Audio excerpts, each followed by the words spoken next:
We need to dive straight into this today because right now, we're witnessing something that is completely defying every established rule of the entertainment industry.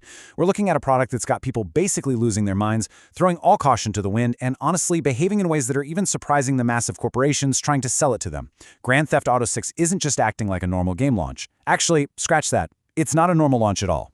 It's this massive phenomenon that's entirely breaking the norms of marketing, consumer behavior, and industry standards. So today, we're going to dig into the data, the underlying strategy, and the very real consequences of this release. First up, just wrap your head around this number, $400 million. That is the estimated pre-sale revenue right now for Grand Theft Auto 6. And what's really wild is the context here. Rockstar's managed to hit this massive financial milestone without showing a single frame of actual gameplay.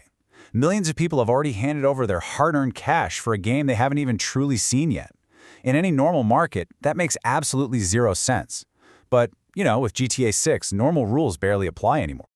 To break that down a bit, the data just brilliantly illustrates how irrational this market behavior has gotten. We're talking about an estimated 4.5 to 5 million copies already sold. But here's the real kicker. Nearly 90% of those pre-sales are for the wildly expensive Ultimate Edition. People are blindly handing over $80 to $100 purely on faith. Take-Two CEO Strauss Zelnick was asked about this and called the pre-orders exceptional. Honestly, that is the understatement of the century.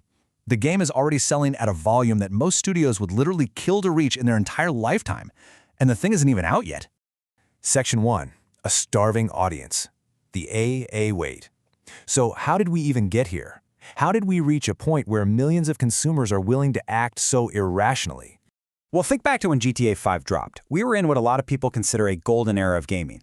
We had massive, high-quality hits hitting the shelves constantly, stuff like Mass Effect 3, Black Ops 2, BioShock Infinite. But contrast that with the last decade. It has been an incredibly rough ride for modern AAA games. We've seen this severe decline in quality and originality.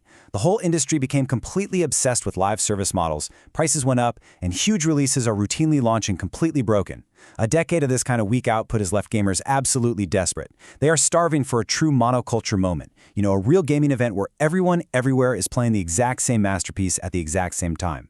GTA 6 has essentially become the glowing light at the end of a very dark tunnel. You combine that starvation with a whopping 13-year wait, and you get a really fascinating psychological shift. Over these last 13 years, fans have built up the idea of GTA 6 in their heads so vividly that their expectations have completely morphed into absolute certainty. They aren't waiting to be sold on this game. They've already decided, without a doubt, that it's going to be incredible. We saw this perfectly when the game suffered those massive leaks. Normally, low-quality leaked footage might make people a bit cautious, but with this audience, the leaks just threw gasoline on the fire. Every tiny, blurry clip became a massive event to dissect. They're completely resilient to bad news, which makes them the most valuable, and frankly, the most malleable audience in the world right now. Which brings us to part 2, the Netflix experiment, a 6-hour paywall. Rockstar fully understands the unique position they're in, and they're using that blind loyalty in some totally unorthodox ways. Let me ask you a question. Would you ever pay a subscription fee just to watch a commercial?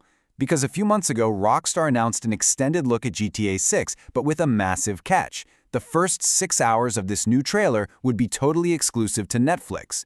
Just think about how absurd that is for a second. They took an advertisement for a product that people have already spent hundreds of millions of dollars pre-ordering, and they put early access to that advertisement behind a completely separate company's subscription paywall. Some folks call this just a weird marketing stunt. But honestly, I think a much more accurate definition is that this is a social experiment, period. Rockstar isn't just trying to see how much you'll pay for a game, they're testing to see exactly how much you will tolerate before you even get the game. They're actively testing whether the sheer, raw desperation to just see more of GTA 6 can be monetized through a third-party subscription before the actual product is in your hands. This audience has, for all intents and purposes, become the ultimate lab rat. Section 3. The 80% reality. Take-Two's revenue. To really get why a company would risk frustrating its most hardcore fans with tactics like this, we have to zoom out and look at the corporate financial mechanics working behind the scenes. Let's look at the harsh reality of the modern games industry. Take-Two raked in a massive $6.7 billion in revenue last year, but out of that enormous pie, only $1.4 billion represents full game sales. Almost 80% of their immense revenue comes from recurrent consumer spending. We're talking microtransactions, virtual currency, mobile spending. The shocking truth here is that for one of the absolute largest publishers on planet Earth, actually selling you a video game is just a fraction of their income. The overwhelming majority of their money comes from finding clever ways to monetize you after you're already in the door. I mean, they sold GTA 5 once and then spent 13 years monetizing that exact same audience. And hey, if you're sitting there thinking this idea of extracting maximum value is just some internet conspiracy theory, listen to this direct quote from Take-Two CEO Strauss Zelnick. He literally said, "We are scratching the surface in terms of the monetization of that audience." This isn't a secret. This is a stated public corporate strategy. Simply selling a game isn't enough anymore. Even merchandising isn't enough. They have to keep pushing relentless growth to keep their shareholders happy, which totally explains the aggressive pushes we're seeing right now, raising base prices to $80, pushing digital-only releases, and finding these bizarre new revenue streams. The real problem is how incredibly easily we let this happen. The normalization of anti-consumer practices always starts super small. Think about it. Step 1, years ago, it was, hey, it's just a $2.50 horse armor cosmetic. No big deal, right? Step 2, well, it's just a digital-only release. Anyone can just download it. Step 3, it's just a 6-hour trailer exclusive on Netflix. You can just wait. When industry defenders tell you to just pick your battles over a 6-hour exclusivity window, they are completely missing the forest for the trees. It gets introduced as a negligible, tiny inconvenience, which makes anyone who complains look unreasonable. But guys, it's never about those 6 hours. It is entirely about the motivation behind the action. Which leads us to part 4, testing the lab rats' industry consequences. So what do Rockstar's highly successful social experiments actually mean for the rest of the entertainment industry? Just take a look around at the moves being made across the board right now.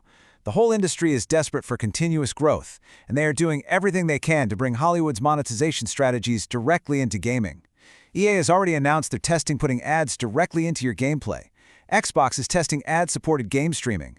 Sony is steadily killing off physical disc production to force players into their controlled digital ecosystems. And Rockstar is exploring platform integration with streaming services like Netflix. Traditional revenue streams just aren't cutting it for shareholders anymore. They're looking for absolutely every possible way to monetize your attention, both inside and outside of the game itself.